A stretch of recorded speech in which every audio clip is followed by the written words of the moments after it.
留言究竟真定假？蔡醫生話你先知。Hello，今次咧又回答一個問題咧，抽煙會唔會影響到種牙？呢個問題咧，每次都會問翻一個男性朋友，當然大部分都係男性啊。你睇翻假設嘴入邊煙跡啊、茶跡好多時候，我都會問翻你抽唔抽煙啊？係啊，啲話有啊，少少啊。咁你抽幾多啊？有啲客人咧，佢就話我有抽㗎，有抽。咁你抽幾多啊？真係一日超過2包，蔡醫生唔會同你種㗎。哎呀，係咪真係抽煙點解會令到唔可以種牙咧？嚇，咁你講翻，其實抽煙損傷好大，對全身所有問題、所有器官都有影響，至大同埋細。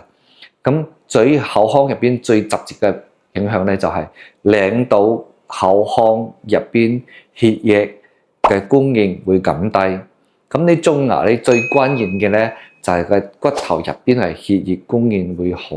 假使你血液供應差嘅話咧，個釘種翻上去，咁釘同骨頭就生唔好，咁失敗嘅機率會好高。所以蔡院長都會同各位朋友仔講：你假使有2包煙，你唔好種啦。你咧翻去咧自己控制一下，可以控制1日1包，跟住你種牙期間未拆線嗰時候咧，你控制10支啊，係嘛？可以唔抽就最好。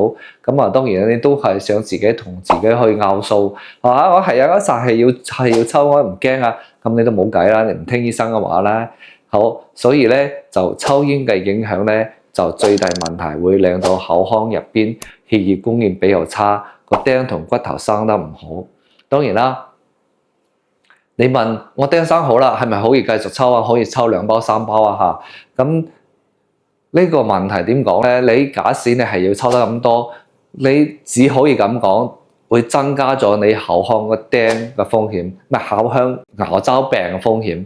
牙周病多咗之後咧，咁你自己天然牙都頂唔順，更加唔好講你啲種嘅牙啦。所以咧，種牙唔係一勞永逸嘅，係需要你靠自己維護，同埋呢個抽煙都係好緊要嘅因素而一個嚟㗎。